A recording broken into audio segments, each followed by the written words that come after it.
It's time to sit back, relax, and talk some Heidelberg football. This is the Scott Donaldson Show here on WTTF, AM 1600, FM 93.3, and on the web at WTTF.com.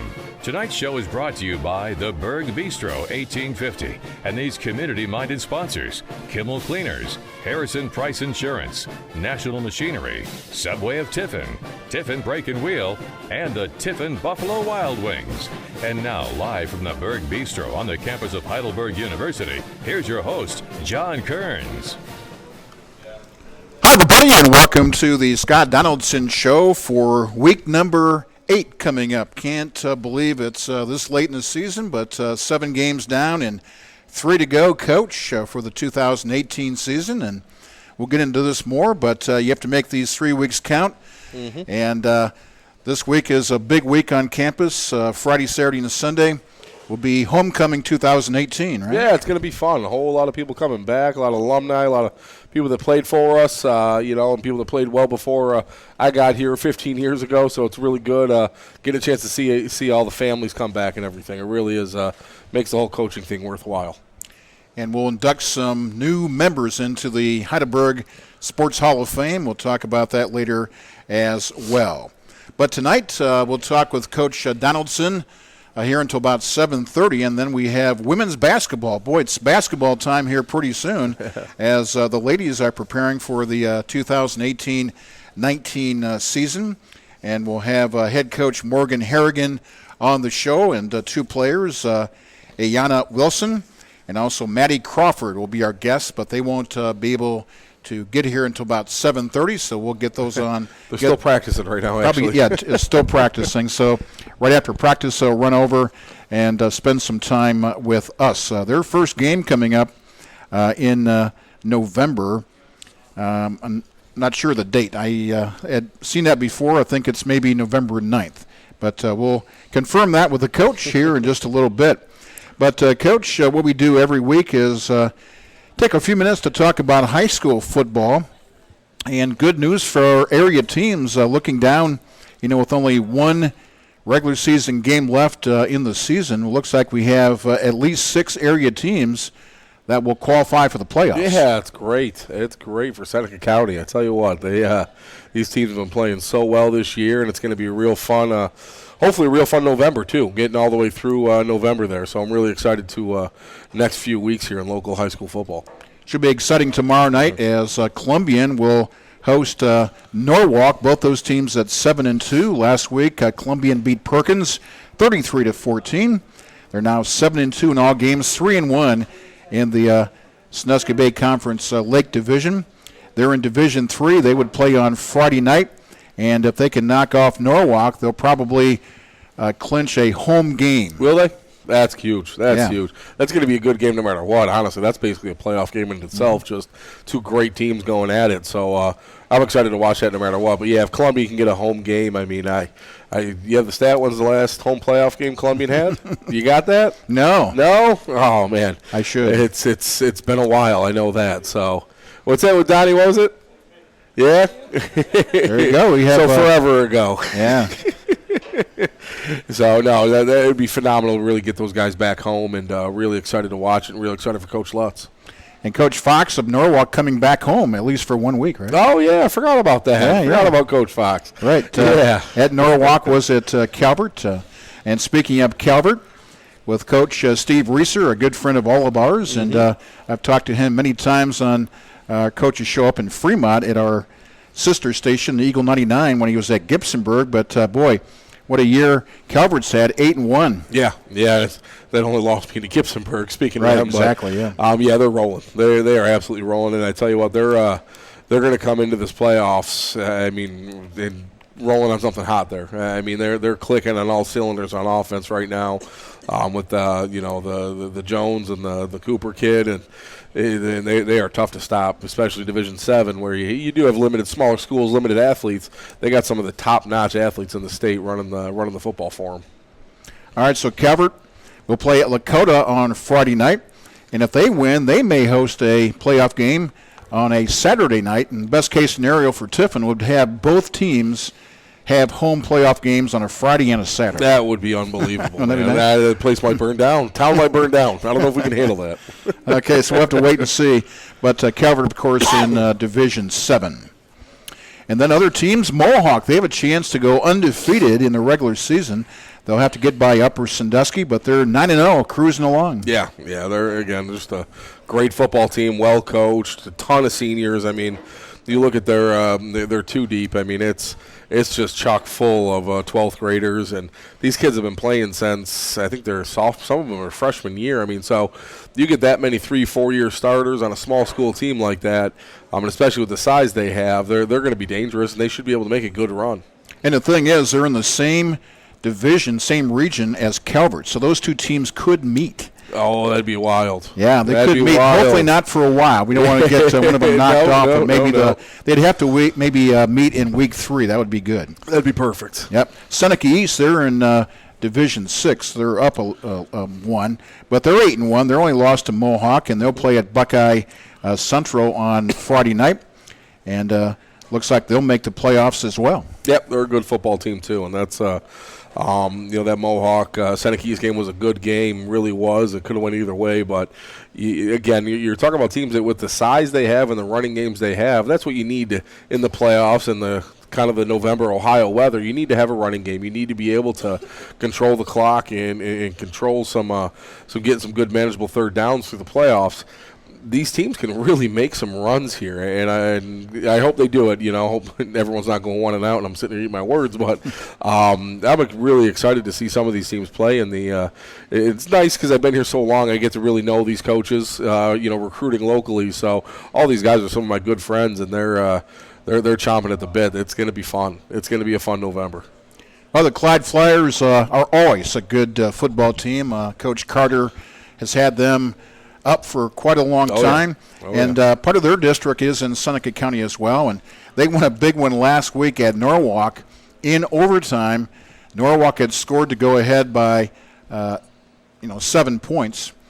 Clyde then gets the ball in overtime. They score, decide to go for 2 to win, and they make it. Yep. Hey. Win by 1 point. It gets down to those decisions where you're either the hero or the goat, That's right. So I love the decision. I absolutely love it, and good for Coach Carter and good for Clyde. But I don't know. Norwalk's going to be pretty ticked off coming into Columbia this week. That's for sure. And we talked about Gibsonburg earlier. Gibsonburg, they're 8-1, 6-0 in the Sandusky Bay Conference River Division, and they had a surprisingly close game. Fremont St. Joe, not a bad team, but Gibsonburg was kind of on a roll. That final was 6-2 in that game. Wow.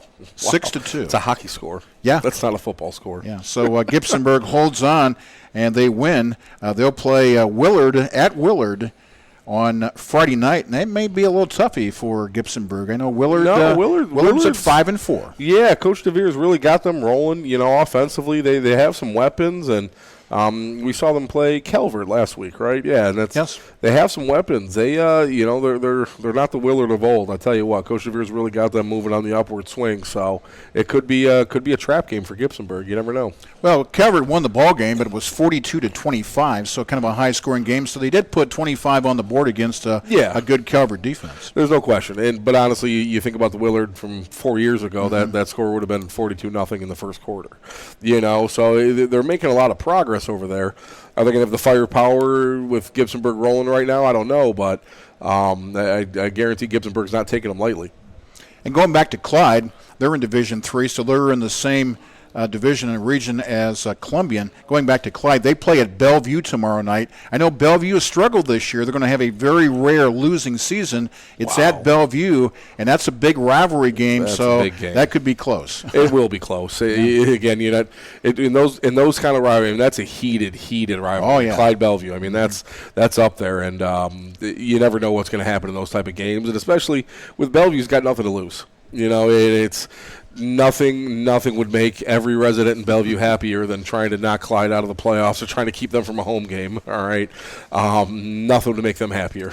So, but yeah, that'll be a close game no matter what. And I think both teams will go out firing, but they're.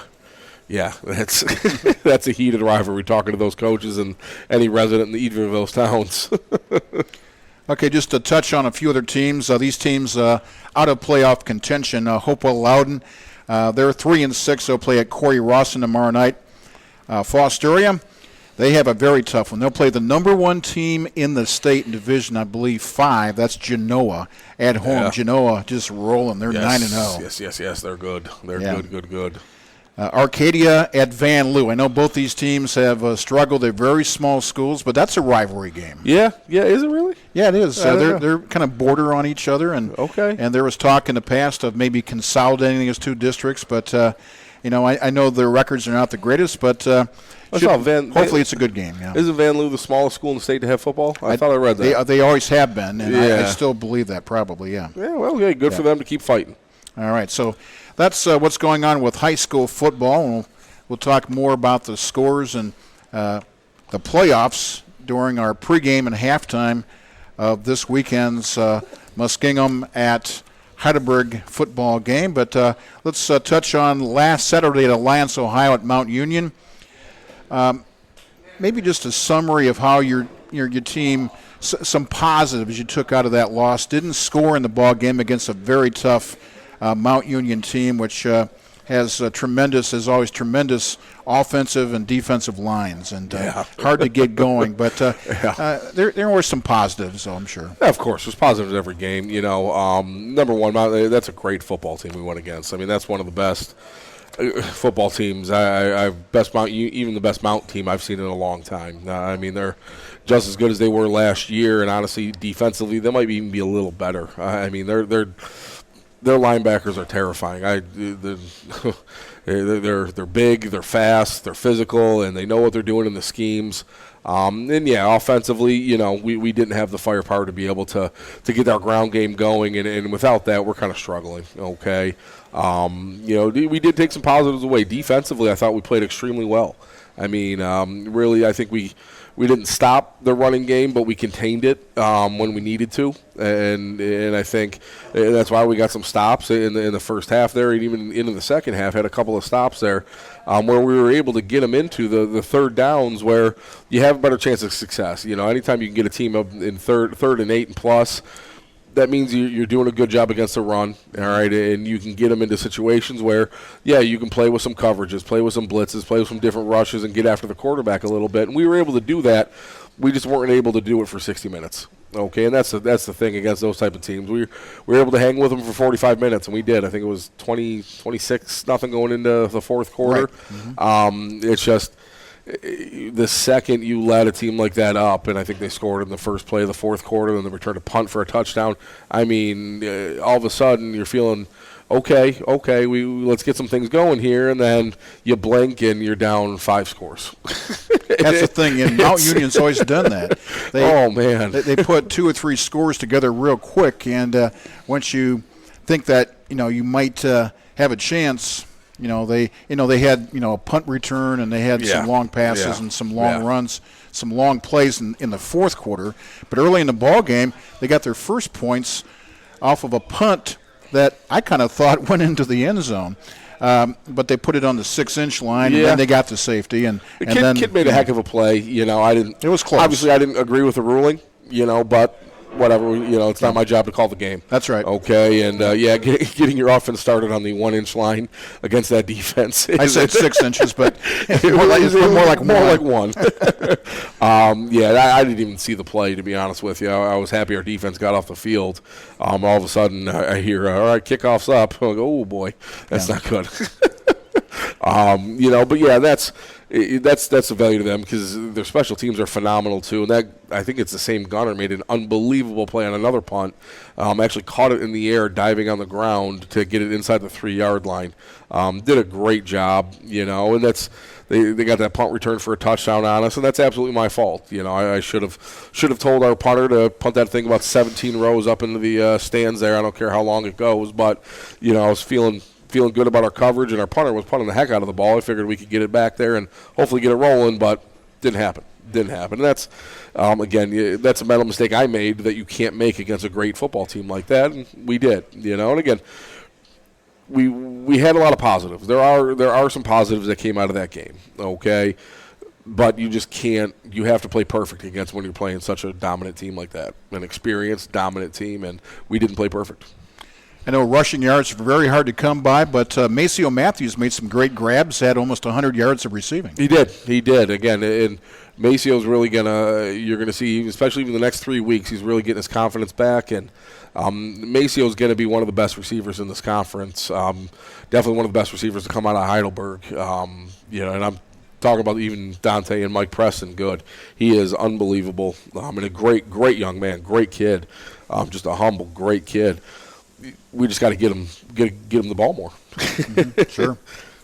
And then defensively, Zach Blackiston, especially in the first half, had a tremendous game, had some sacks, tackles for loss, and led the team in tackles. Yeah. He just keeps rolling, man. Black he's a goofy man.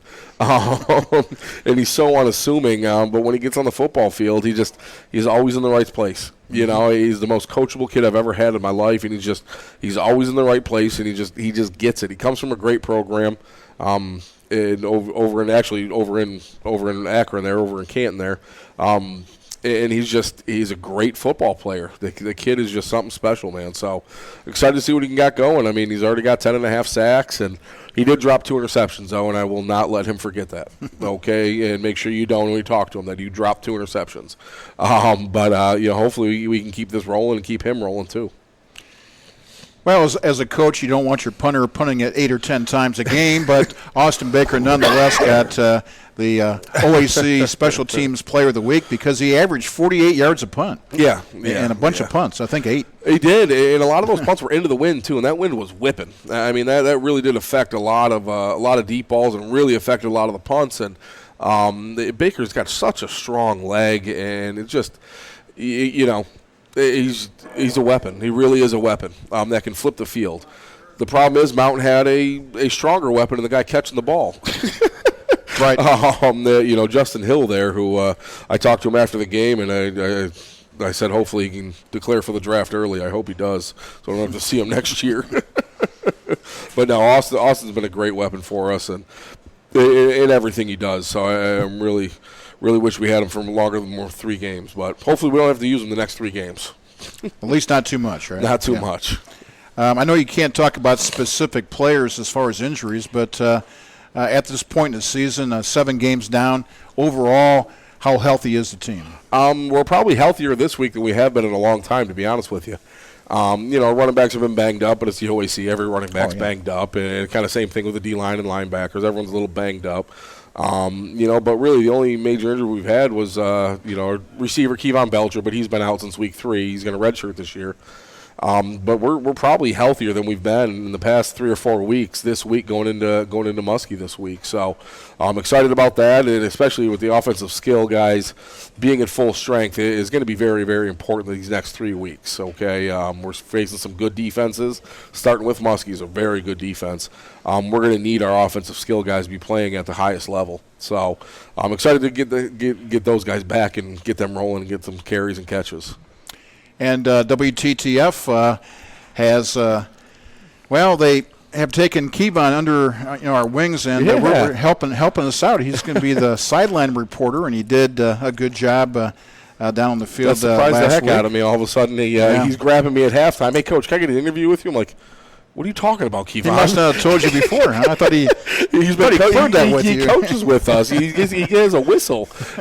He came to us, and he's a communications major, and he said he likes radio and TV sports. And I said, this is a learning institution, so let's put him on the air. He did a good job too. He had some good questions, and Kevon's a great kid, great young man. Trust me, I wish we had him now, but excited that the injury happened early where we can get him back for next year, and he's going to need a 5th year of school anyway. So really happy to have him back for an entire year more. So he's just a great kid to have around. He's hilarious. He's funny, and he's going to do well no matter what he does. And he didn't give out any team secrets or anything on I hope not. So that's good. All right, Coach, we're going to take a timeout. We'll come back, and we'll have more of the Scott Donaldson Show. We'll get back with the coach here in just a little bit, and then we have women's basketball. as they're preparing for the upcoming 2018-19 season. Well, Coach Harrigan will stop by, a couple players as well, and that'll be about 7:30. We'll take a timeout. We'll be back with more of the show right here on WTTF.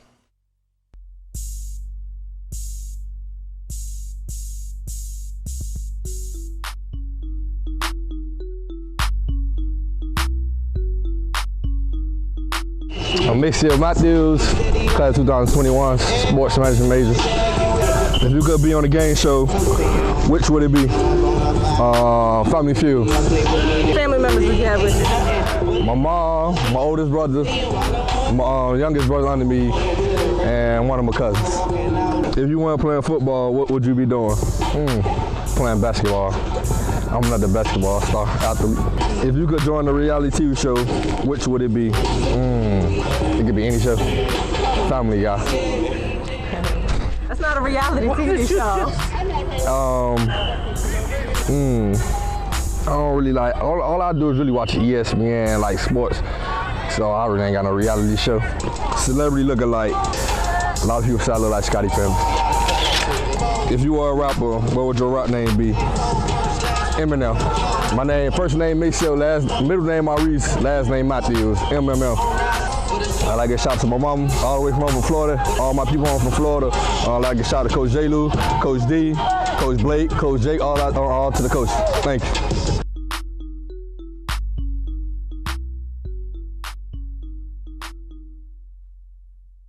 Okay, welcome back to the Berg Bistro 1850 here on campus, and every week I like to mention the fact that this is a open to the public establishment, open Monday through Thursday, 7 a.m. until 11 p.m., Fridays from 7 until 12 midnight, Saturdays from 11 a.m. until 12 midnight, Sundays from 4 to 10. They have great food. I eat here once a week. Yeah. After the show, I always get tonight. What are you thinking? I'm not sure. I haven't decided yet, but they have great food. The guys back in the kitchen do a great job. They have various cold and hot drinks, appetizers, desserts, you name it. But they're open early. They stay open late, and it's a good place for students and faculty and coaches and whoever else to come in, and the general public, and sit down, relax, and have some good food and drink. Yep. And there's beer on draft. Beer on tap. All right. So right in the middle of campus, University Commons, so make sure you stop by next chance you get. John Kearns back with Coach Scott Donaldson as we get ready for homecoming 2018. This is one of the later homecomings I can remember here at Heidelberg, but I think the weather will be pretty good this Saturday. I actually just checked it. Obviously, I'm a habitual weather checker. It's going to be all right. It's looking like low 50s and chance of rain, but that. What else do you expect for late That's November? 2 days away. Change. Whatever. It's not supposed to be thunderstorms or pouring rain. So, last week was cold too. Last week was cold. I was cold, but it should be decent weather. And come on down. It's fun. I tell you what, Heidelberg does an unbelievable job of making our home games events. I mean, it's not just a home game. There's so much going on, and especially for homecoming. I mean, there's so much going on. I wish there's actually a pep rally going on here in about a half hour over in the gym right there. Okay, Robin's shaking her head. You got to cover that too, Robin? Yes, she does. Over. So there's so much going on with the tailgates and, the fraternities doing something, our parents doing a lot of different things, the different sports doing things. So if you're free on Saturday, you want to come down and watch a great football game, come on down. I mean, it's a blast. The marching band does a great job, and hopefully you can watch some good football and Heidelberg come away with a victory. So I know we got a bunch of recruits coming, and it's going to be a good time. Well, a new coach for Muskingum this year, first time in a while. And so he's got things going along pretty good. Last year, I think they only won one or two games, but 3-4 going into this week. They have defeated Waynesburg this year and Wilmington and Otterbein, the 3 wins. But what's a little different about the Muskies this year than maybe the last couple of years? I think they're playing with a little bit more swagger than they have in the past, to be honest with you. And Coach Logan, their previous coach, is a good friend of mine. And just when you get a new coach, you kind of fit to your coach's personality. And I don't know, Coach, and I'm going to butcher his name, Yeater. Yeah, it's Ieuter, but I thought I saw it was like Yater. Yater, yeah. I don't know him personally that well yet, but his team plays with a lot of swagger, a lot of confidence, and they play hard. And when I look at film, and this is what I look for, when a team's down and their field goal block unit, their extra point, just give up a touchdown, their extra point unit is on the field, does that unit still go hard? Okay, that's kind of how I gauge a team's hard and things like that. I tell you what, that extra point block unit is going hard no matter if they're up by 50 or down by 50. I mean, they go insanely hard. They have 3 blocks on the year, and that's kind of my gauge because that's when you know your chips are down. You just gave up a touchdown. You're kind of in the dumps, and whether it was your fault or not. And if that unit's still going hard, that team plays with a lot of heart. This team plays with a lot of heart. And yeah, schematically they're different than anyone else in the OAC. They're very different schematically, okay, but I can just tell they're playing with a lot of swagger and a lot of confidence, and having 3 wins under their belt is doing nothing but helping them. They had a tight win against Wilmington there. That was a wild, wild game. I actually watched it on a live stream because we had a night game that night. An unbelievable last 1 minute of that game. You got to watch that if you get a chance.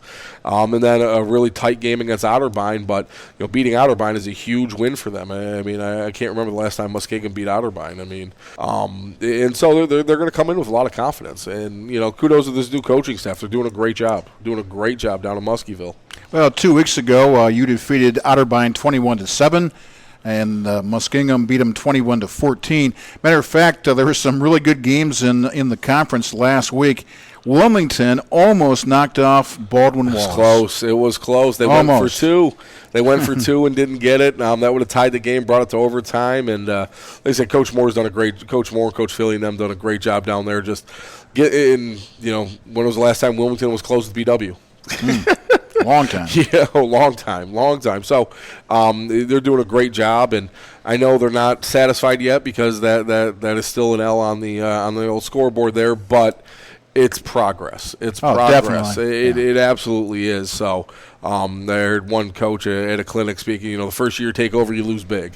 Second year take over, you lose small. Third year take over, you win small. Fourth year, hopefully you're winning big. So hopefully they're on that trajectory, just not against Heidelberg. So BW wins 35-33, and surprisingly, at John Carroll, what about that game? Marietta almost had them, and they lost to John Carroll 27-24. Yeah, I'm going to eat my words there. I thought John Carroll was going to bowl. I did. Good job to Coach Waddle and them keeping it. And they honestly they were up. And like it just goes back to that offensive line. And John Carroll has an ungodly good defensive line. I mean, they have 10 guys they rotate in that are just out of this world. And they were still able to run the ball on them. That goes to kind of Coach Estep, their offensive coordinator, that offensive line, how good they are. To be able to control the ball against that defensive line is pretty unbelievable. So I know they didn't come away with a victory, but it's the OAC. It's tough. You never know. Week in, week out. And I think this league has got a lot less top heavy. And the top obviously is still pretty darn heavy. Right. But I think the parity in the league is you're starting to really see that. Last year we saw it a ton, and this year you're starting to see it a little bit more too, where the mid to low team, the classical mid to low teams, everyone's competing with everybody now. It's fun. It's terrifying as a coach, but it's fun. Well, just like Capital, you look at the standing, they're 0-7. They've lost so many tough games, including to us. Yeah. But last week, they barely lost to Ohio Northern, who's 5-2, 49-46. I know.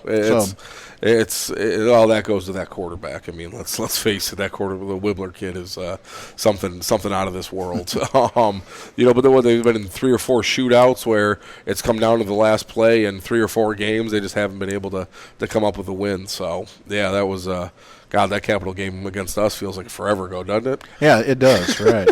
That's for sure. Yeah. But games this week, besides our game across the street here, but Baldwin Wallace will play at Marietta. John Carroll be a fun one. At Wilmington. Also Mount Union at Ohio Northern. And the Battle of Central Ohio will be Capital at Otterbein. Okay. So those are the games this Saturday afternoon. Yeah, that's going to be some interesting games. That BW Marietta game could that could determine a lot of things. That's kind of same thing with us and John Carroll next week. It's kind of all a fight for second and third place right now. But that's going to be a good game. I'm excited to watch that game. All right. Well, we have a little bit of time waiting for the women's basketball coaches and players to come by. The two soccer teams wrapping up their season this Saturday. The men will play Mount Union here on campus at 1 o'clock, and the women's soccer team will play at Mount Union at 7 p.m. And the women's volleyball team, their season is not going to be done because they're going to make the OAC tournament. Yeah. They have a fine record. I think 19-8, I believe, is their record. They'll play Mount Union here on campus at 1 o'clock on Saturday. And I want to say that's for a home seed, isn't it? Yeah, and if they win, they have a chance, no guarantee, but they'll have a good chance of hosting a first-round game. That'd be awesome. That'd be awesome. Yeah, because they played John Carroll on Tuesday, and that gym was packed. That gym was absolutely packed, and it was a good volleyball game. I mean, or match, or whatever they call it. I don't know, but it was fun to watch. I mean, every game went in. Both teams were in the 20s, and it was just really good volleyball being played. But that gym was packed, and that gym was wild. And if we can get a home playoff game, that would be unbelievable for the campus. Yeah. And I have to correct myself. I had the wrong sheet. I had last week's sheet, so I do apologize. Let's do this again. Men's soccer. Again. Yeah, men's soccer will play at Muskingum at 7 p.m. on Saturday. Okay, so men's soccer at Muskingum, 7 o'clock Saturday. The women's soccer will host Muskingum on campus 1 o'clock, and then the volleyball will play at Muskingum 12 noon on Saturday, and then they'll play Hiram there at 2 p.m. So they have a double header. So sorry about that. I was looking at last week's sheet for sure. Okay, Coach, and while we have a few minutes here, we'll tell you that in the Big Ten, Ohio State and Michigan both off this week, but Wisconsin plays at Northwestern, Purdue's at Michigan State, Illinois at Maryland, Iowa's at Penn State, and Nebraska will be at home against Bethune-Cookman in the middle of the season. So really? I'm not sure how that happened. Okay. I'm really sorry for Bethune-Cookman. Yeah, okay, whatever. Well, they'll get their big check, though. Yeah, they'll get a big check and go home. Man, I don't know how I feel about that. I mean, in the middle of the season, getting a 7-figure check is good for the athletic department. Don't get me wrong, but you're sacrificing some players.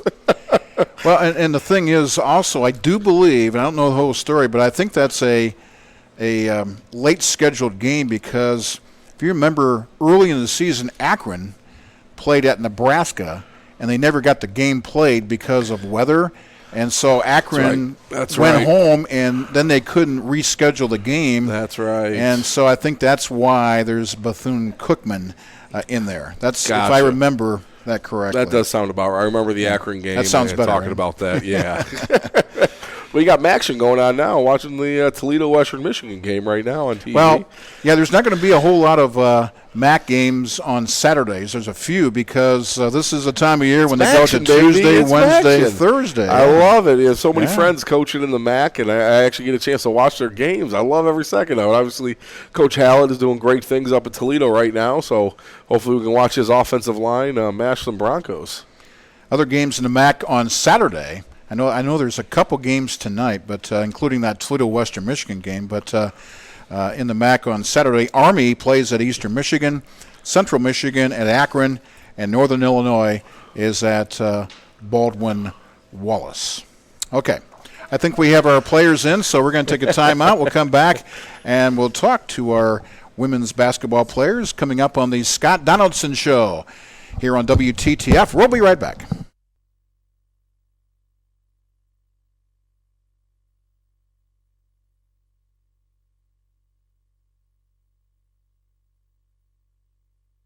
Switch from football to women's basketball. I know we've had a lot of assistant coaches on this year, a number of football players, and we've also talked Heidelberg soccer and Heidelberg volleyball. But it's time, just about time for basketball.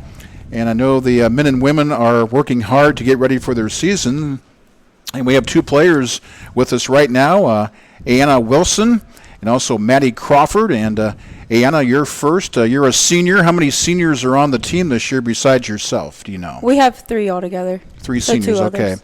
I know last year was a very, very young team for you guys, and not a lot of wins, but it's a learning experience, and you're looking forward to better things this year. So, when did practice actually start? Like full practice? October 17th. Okay, so Almost maybe 2 weeks. about 2 weeks, and you got your first game coming up, I believe, on November 9th. Is that right? Yes, sir. Okay.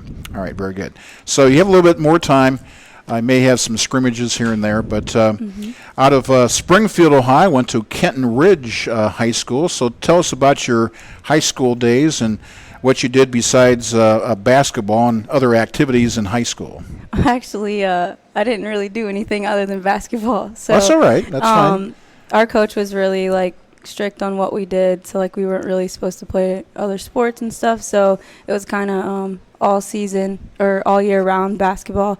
I came from a good program. Junior year, we went 26-2. Almost made it to the Final Four. Final Four, yeah. Oh, So good. had a lot of fun. Very up tempo and what we're getting into this year. So This year you're a 3-yard varsity letter winner for the Cougar basketball team. So and led to a conference title. So what led you from Springfield up to Tiffin, Ohio, and Heidelberg? Actually, so when I stepped on campus, I instantly just felt at home, and that feeling, really stayed in my head as I went on other visits. It was my first visit. I hadn't met anyone, not even coach. So then when I met coach, it kind of topped it over and made it even better. But I think the biggest thing was that my mom really felt safe with me being here, and my family means everything to me, so that really meant a lot. And just, yeah. All right, very good. Played a lot of basketball as a freshman and as a sophomore. Of course, last year as a starter. I played all the games, averaged about 5.5 points a game, and did a good job for the team last year. Your major continues, is that right, health services? Or sciences, I'm sorry? I switched health and human performance with the Okay. concentration in exercise science. Okay, so got one more year of basketball and then maybe graduate next year, go on from there. But Yeah. as a senior, this is your last chance and want to make it all count. So what about the chemistry of this year's team? Makeup, I'm sure you have a number of younger players and maybe sophomores, juniors, and then the 3 seniors. So a good mixture of players, right? Yeah. We have quite a few freshmen coming in, but as you said before, we're a young team, so the chemistry is there. A lot of us, we didn't have anyone graduate last year, so that chemistry is there. We were able to build it through our struggles last year, and now we're ready to come out this year and prove some people wrong. Well, that's for sure. Like I said, not too many wins last year, but you had some close losses, which are still a loss. But how can the team this year make those close losses into wins? I think for one, we gotta take care of the ball better. I think that was a lot of the reason why we were competing with teams, but then when we got into that end result, it was turnover. So that's why turnover after turnover caused us to get down a little more. But we competed with some of the best teams. We played 10 of the top 25 teams in the nation, and we were really young, and carrying that over, we've been in that situation, so now we know that we got to take care of the ball better, play better defense and transition, and that'll get us a win. And it does take some time. You have to learn how to win those close games. Yeah. If you haven't done it before, you have to kind of, it's a learning thing, isn't it? Oh yeah, definitely. To, down the stretch in the final 2 minutes, what to do and what not to do. Right, and that Yeah. starts in practice. So Yeah. we work on that in practice, those situations, and we're going to be ready this year. I know your team's always been very enthusiastic. A lot of, when you look at the bench and everybody roots on everybody else, yeah. and so there's never a problem with enthusiasm. Oh with this no, team. we're a family. We gotta Right. make that happen. Okay, very good. I'm going to let you go, and we're going to talk with your teammate Maddy Crawford, who is a junior, right? You're a junior this year, so we'll talk with her, and we're going to be covering you, our radio station. We have 3 or 4 of your games scheduled to be broadcast, so All right. looking forward to that. I think first one's toward the end of November, and I think your first OAC game, I think we have. So we're looking forward to that, and best of luck this year. All right, thank you. Okay, very good. Aianna Wilson with us, and now we'll get with Maddy Crawford. We'll have you switch, and only one extra mic here tonight. Sometimes we have extras, but not able to get you more than a mic. But we'll get Maddy Crawford. I know that Aianna comes from Springfield, which is, down between Columbus and Dayton. But you don't have very far to go, Maddy, from Willard, Ohio. So no, just down the road. Minutes, yep, right down the road on 224. So talk about your high school days at Willard as a Crimson Flash. Did you play basketball and other sports? I really just played basketball. Okay. I had some knee injuries that took me out my sophomore and my junior year, so I really only had one full season of basketball, but that was my only sport. And then your decision to come to Heidelberg, did you have other schools in mind and just picked Heidelberg? Heidelberg was actually the last school that I visited. I had gone to a basketball tournament the summer previous, and Coach Morgan had seen me and got in contact with me. I had never really thought about Heidelberg. It was really close to home. And then I got here, and it checked every one of my boxes. I loved it. And my mom knew I was going to pick here because it was the only school that after I visited, I couldn't stop talking about. Well, Robin, you know this. Every week we talk to either football players or fall sports players or basketball players, and I always ask the same question for years and years: how did you choose Heidelberg? And I would say 80% of the time when I ask that question, the players will say, "Well, once I got on campus, I kind of fell in love with campus. It's it's small, it's intimate, It is. It feels like a small college campus, and everybody's friendly, and just something about it, right? Yes, absolutely. Yeah. So here you go. You're going to be in your junior year. How about your first 2 years in this program? My first year was more of like a support, kind of a role player, minutes when they needed me. We had a lot of seniors that year, and a lot of seniors that played my position, and then we graduated all of them. So last year, kind of had to step up as a sophomore and play the role that we were kind of missing. So definitely a big transition from my freshman to sophomore year, and looking forward to keeping it up. That's for sure. Averaged last year 10.4 points a game. Had good percentages on your field goals and your three-point shooting and at the free throw line. So, people look at numbers a lot in basketball, but, I look at 45% from the field and 43% from threes and 78% the line. Those are good numbers. And it takes practice. That's the thing, right? Absolutely. Yep. I don't think numbers come by just talent. You still have to work at it. You got to shoot and shoot and shoot. And that's not just during the basketball season. That's year-round, right? Yep, off-season, summer. Yeah, for sure. And usually hard work, almost always pays off. For sure. Now I'll ask you the same question as I ask Aianna is about the makeup of this year's team. It's been a couple weeks of practice, but you like the way this team's made up? I do. We have some really strong senior and junior leaders. We went through a lot last year, obviously, with being a young team. We had a lot of injuries. A lot of people had to step up and be leaders that wouldn't have necessarily been in that position otherwise. So we've got some really strong leadership and some really strong sophomore underclassmen that you can tell have really worked over the summer. And then we have a large, pretty strong freshman class, too. So everyone's been working super hard. We've had a lot of effort at practice, and even in preseason too, when it wasn't technically mandatory, people were still working and showing up. So you're a forward on the basketball team, correct? And 5'9". This team doesn't have a lot of size unless you brought some freshmen in, but we do have a couple. Not big, 6'2" players or anything like that. So rebounding is going to have to be kind of shared, right? With everybody out there. You're not going to be someone that's dominant as maybe a post player that is going to get a lot of the rebounds. So that's an important part of not only offensive but defensive rebounds. Absolutely. Who else on the team plays that forward position? We have Leah Boyan and Leah Moore kind of can play that position too.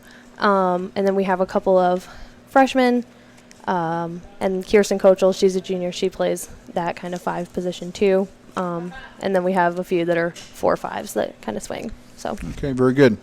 I know you have your first game coming up in a couple weeks, and practice is practice. But I know most players really enjoy it once the preseason practice is over and you can start playing real games, right? Yes, can't wait. It's the best.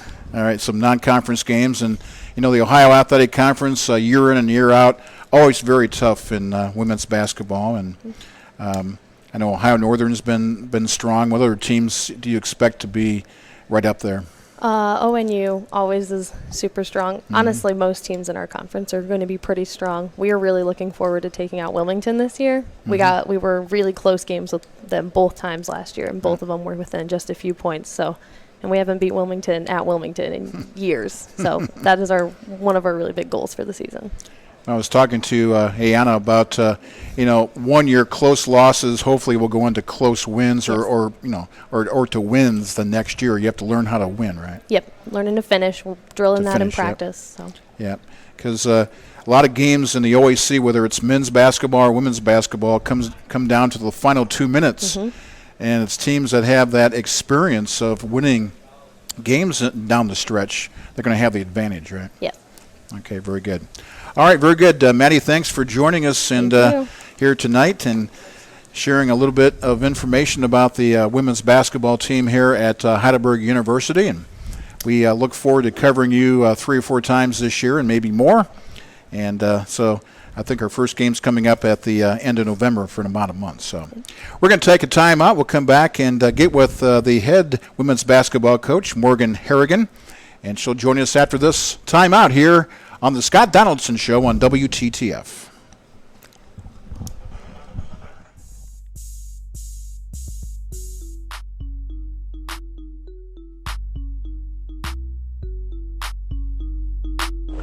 I'm Brandon Massey. I play D-line the year 2022. And I major in business. Ideal vacation, and who would you take with you?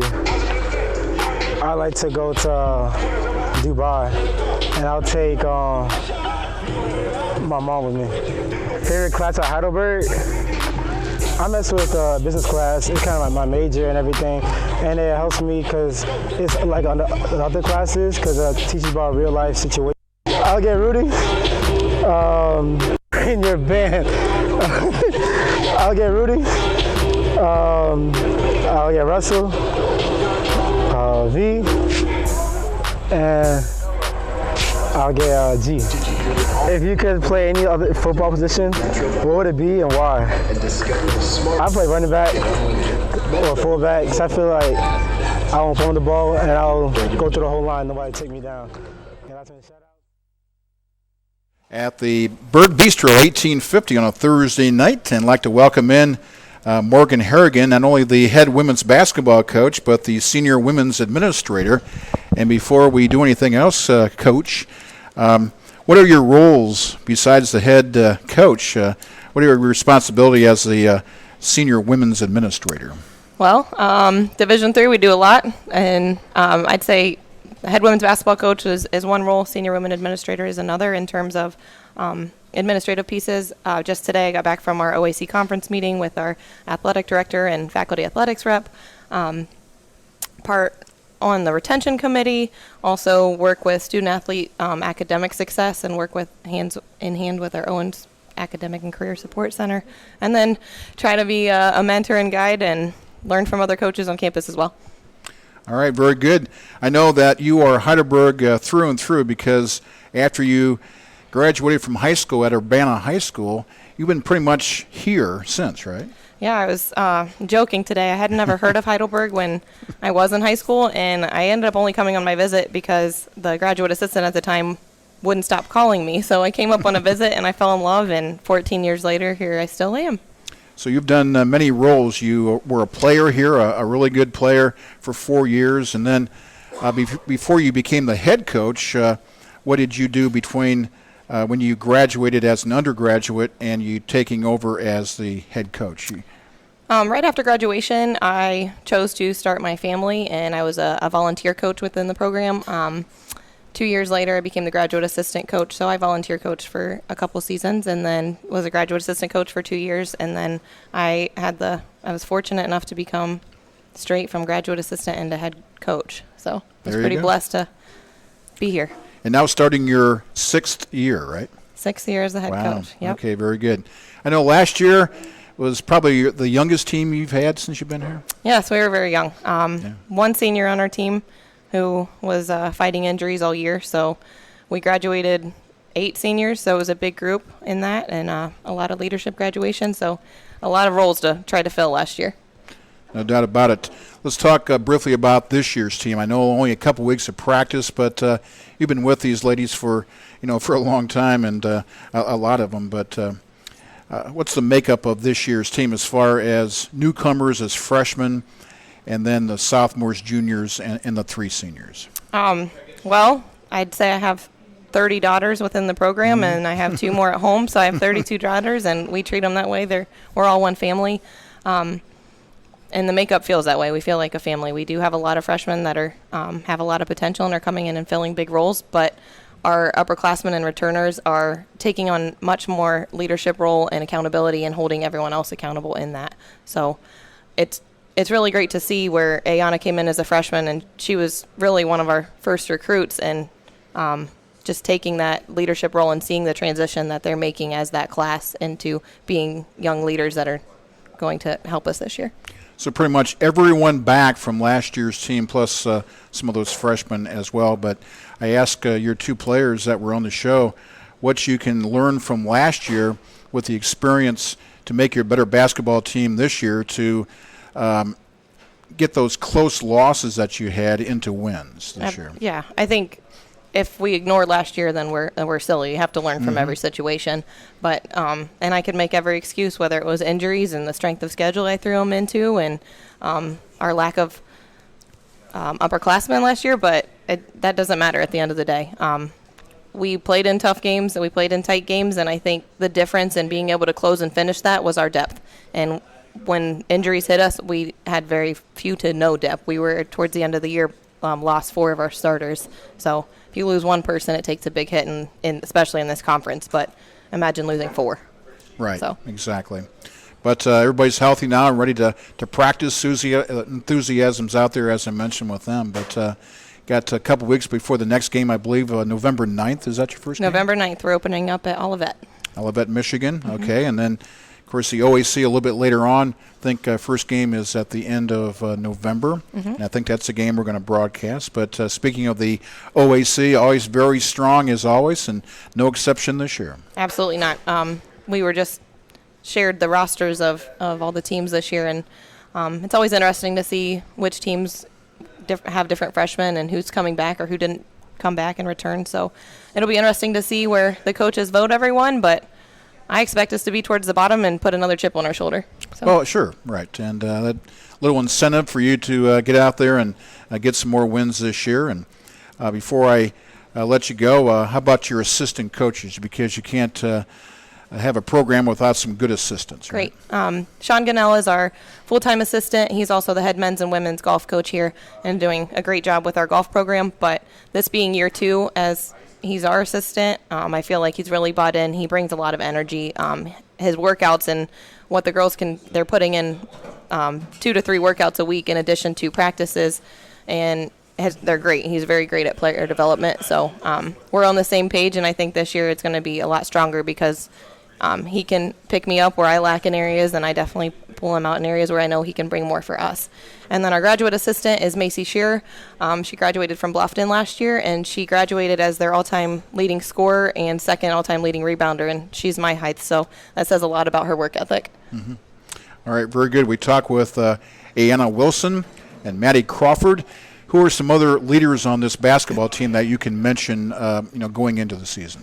Well, we have an entire leadership committee, and I would say all of them are worth mentioning.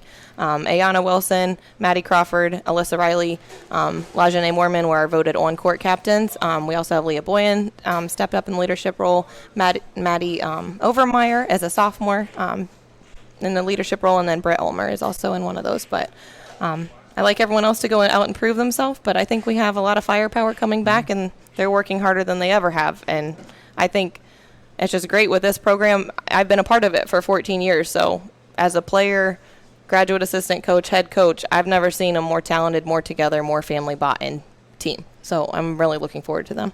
And we're looking forward to first game with Olivet, and then our broadcast game toward the end of November. I didn't bring my that paper with me, but I think it's your first OAC game. Baldwin Wallace. I think that's the game we're going to do. Yeah, Baldwin Wallace. I do believe it could be the second one, but in any event, we'll send you that information. Perfect. So, all right, very good.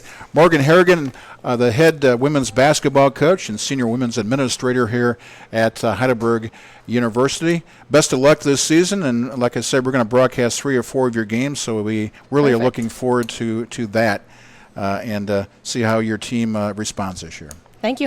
Okay, very good. We'll get Coach back in and wrap up the football portion of the show, and then we'll have to say goodbye for another week. And this show went fast because Go Berg. Yeah. Homecoming. The show did go fast because when you have interesting guests, it goes fast. So I guess we'll just there's only one mic, so I guess we'll just switch over. Yep, switch. Very good. Thanks, Morgan. Coach. Thank you. All right, real good.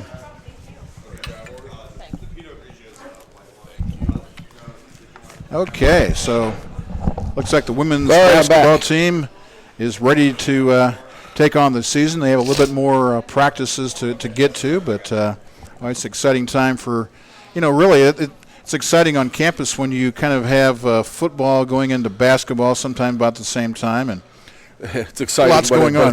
But it's tough for gym time. It's tough. Oh, yeah, that's for sure. No doubt about because it. all those sports practicing together with one gym on campus, that can be tough. Yeah, that's for sure. But some final comments from Coach as your football team enters the game against Muskingum on campus Saturday at 1:30 with a 4-3 overall record. But going before we started the season to right now, what have you been most pleased with this team after 7 games? I think the biggest thing is I'm pleased with the heart of this team. I mean, we've come back from some games early in the season. We won games on strictly heart and senior leadership, and I think that's the biggest thing I'm proud of. And as a coach, that's what I should be proud of. Anything that happens on the field is secondary to what these guys are taking off the field. I firmly believe that, and just watching how hard they practice, how hard they prepare, how hard they play, and what they'll do for their teammates is nothing short of unbelievable. And I think that's what makes Heidelberg a little different than anywhere else. Okay, yeah, we're young. Yeah, we might not have the firepower Mount Union has, but our kids play with heart. Our kids play with a fight. And no matter what, they're going to keep swinging. And I think that's the thing I'm most proud of right now. As far as this team goes, and we're going to need that these next 3 weeks. There's no question. So Muskingum at home, and then at John Carroll, and then the season wraps up with Ohio Northern, and we'd love to see a 3-0 finish with this team. Hey, me too. Yeah, I know you will. That's for sure. That'd be sweet. And you had a strong finish last year, so yeah. And like I said, we're coming back healthy. We're coming back. These past few practices there's been a purpose to practice, and you can feel it, you can see it, and I'm really excited to see these guys what they're able to do on Saturday.